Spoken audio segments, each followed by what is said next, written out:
안녕하세요. 오늘은 극한의 온도 변화 속에서 열 흐름을 제어하는 숨은 주역이죠. 단열판에 대해 좀 깊이 파고들어 볼까 합니다.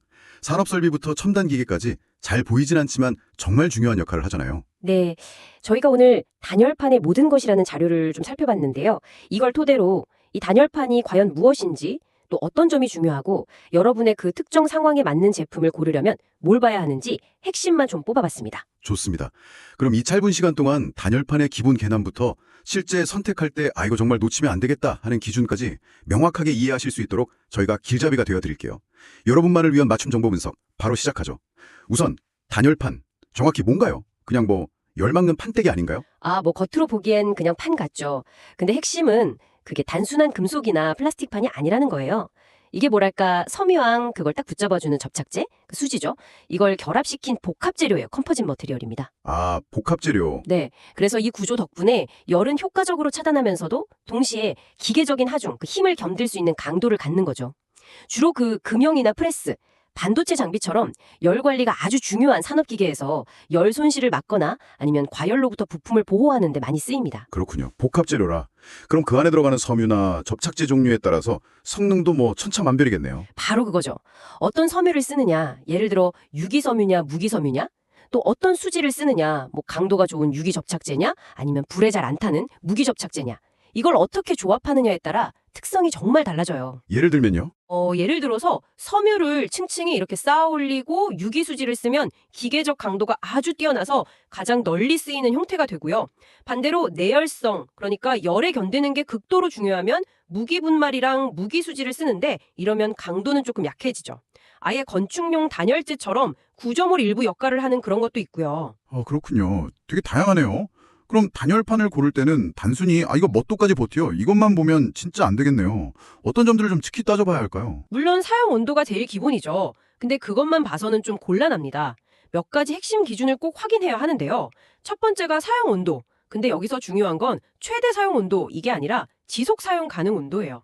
지속 사용 가능 온도요? 네, 실제 작동 환경에서 계속 꾸준히 견뎌야 하는 온도죠.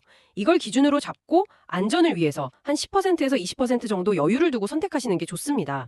예를 들면 G11 같은 건 약 250도씨, 마이카 보드는 한 600도씨, 실리카 보드는 800도 이상 계속 사용 가능하다고 알려져 있죠. 그러니까 여러분 환경에서 꾸준히 견뎌야 할 온도가 얼마인지 이걸 먼저 파악해야 합니다. 네네. 온도를 확인했다면 그 다음은 실제 열을 얼마나 잘 막아주느냐 단열 성능 그 자체겠군요. 맞습니다. 그게 바로 열전도율 YWMK라는 건데요. 쉽게 말하면 이 숫자가 낮을수록 열을 덜 통과시킨다는 뜻이니까 단열 성능이 더 좋다는 거죠. 낮을수록 좋은 거군요. 네, 비교를 해보면 알루미늄 같은 금속은 이 수치가 200이 훌쩍 넘거든요. 그런데 G10, G11, 마이카 같은 이런 복합 단열판은 0.2에서 0.4 수준이고요. 다공성 세라믹 보드 같은 건 0.1에서 0.2까지 내려가요. 거의 금속이랑 비교하면 수백 배 차이가 나는 거죠. 초단열 성능이라고 할 수 있습니다. 와, 차이가 엄청나네요. 근데 열은 잘 막는데 너무 약하면 그것도 곤란하잖아요. 특히 단열판 위에 뭘 고정하거나 힘을 받는 부분에 쓰려면 강도도 중요할 것 같은데요? 중요한 지적입니다. 압축 강도나 굴곡 강도 같은 기계적 강도가 필요한 경우가 많죠. 앞에서 잠깐 말씀드렸지만 섬유를 층층이 쌓은 형태가 기계적으로 튼튼하고요. 반면에 무기분말을 압축해서 만든 형태는 단열 성능은 아주 뛰어나지만 상대적으로 좀 부서지기 쉬워요. 그러니까 하중을 받는지 안 받는지에 따라서 신중하게 선택해야 합니다. 네.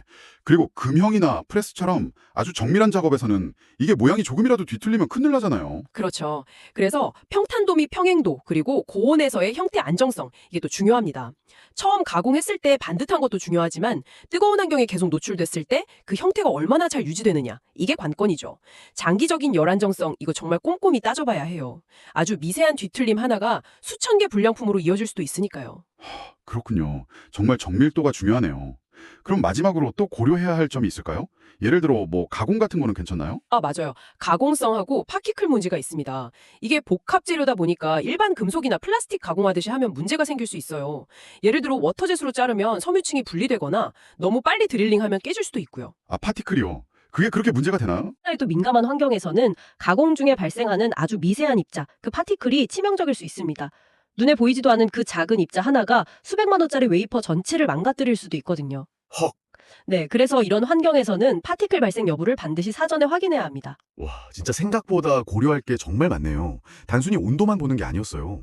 그럼 결국 이런 것들을 이렇게 꼼꼼하게 따져야 하는 이유가 뭘까요? 이게 잘못된 단열판 하나가 그냥 단순히 뭐 효율 조금 떨어뜨리는 수준을 넘어서요. 아주 비싼 장비의 수명을 갉아먹거나 생산하는 제품의 품질을 결정적으로 저하할 수 있기 때문입니다. 아, 그렇군요. 네. 그래서 결국 핵심은 균형이에요. 어느 한 가지 성능만 최고인 걸 찾는 게 아니라 여러분의 사용 온도, 필요한 강도, 또 요구되는 정밀도, 청정도 수준 같은 구체적인 조건들을 다 테이블 위에 올려놓고 가장 최적의 조합을 찾는 것. 이게 전체 시스템의 성능과 안정성을 확보하는 길입니다. 네, 오늘 저희는 단열판이 그냥 단순한 판이 아니라 섬유와 수지로 이루어진 복합재료라는 점, 그리고 선택할 때는 연속 사용 온도, 열전도율, 기계적 강도, 형태 안정성, 그리고 가공 시 주의점까지 정말 다각도로 고려해야 한다는 점을 살펴봤습니다. 마지막으로 이런 질문을 한번 던져보고 싶습니다.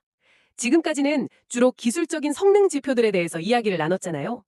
그런데 앞으로 산업 전반에서 환경 규제나 지속 가능성 같은 이슈가 점점 더 중요해지고 있습니다. 그렇다면 이 다양한 복합 단열재들의 환경 발자국, 그러니까 생산부터 폐기까지 환경에 미치는 영향이나 혹은 재활용 가능성 같은 것들이 미래에는 얼마나 중요한 선택 기준이 될까요? 이 부분은 오늘 깊이 다루진 못했지만 앞으로 여러분께서 한 번쯤 고민해 보시면 좋을 화두가 될 것 같습니다. 네, 아주 흥미로운 질문이네요. 이 질문을 끝으로 오늘 여러분을 위한 단열판 심층 분석은 여기서 마치도록 하겠습니다.